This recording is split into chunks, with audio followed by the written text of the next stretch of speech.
ये दवाई किसी भी किस्म का ज़ख़म हो उसके लिए बेहतरीन है। आपने क्या करना है कि मुतासरा जगह पर उंगली की मदद से दिन में 1 से 2 बार लगाना है।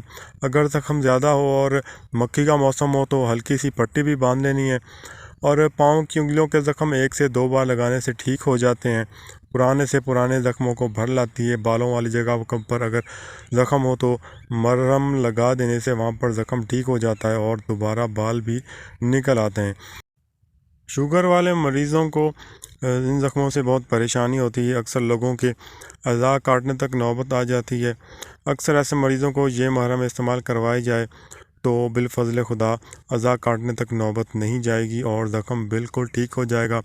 नुस्खा बिल्कुल सादा सा है, घरेलू है और मामूली सा है। बिल्कुल गंदे से गंदे, बड़े से बड़े ज़ख्मों में इसका ज़बरदस्त रिज़ल्ट मिलता है। अभी आपने क्या करना है कि नारियल खुश्क 125 ग्राम लेना है और गंदम के दाने ये भी आपने 125 ग्राम ले लेने हैं। देसी घी 1 पाव ले लेना है।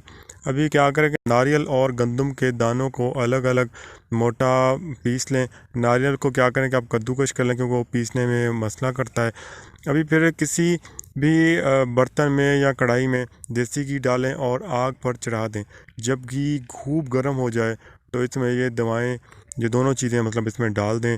जोश आना शुरू हो जाए तो आग नरम कर दें। याद रहे कि ये भी इसमें जलने नहीं चाहिए। तेल गर्म हो इतना इसको पकता रहे मगर ये चीज़ें जले ना उसमें। जब देखेंगे कि ये चीज़ें ब्राउन हो गई हैं तो आप तेल को आग से उतार लें और तेल जब ठंडा हो जाए तो उसे छान कर रख लें और इस्तेमाल करें। दूसरों को भी बताएं। मुझे दुआ में याद रखें। अल्लाह हाफिज़।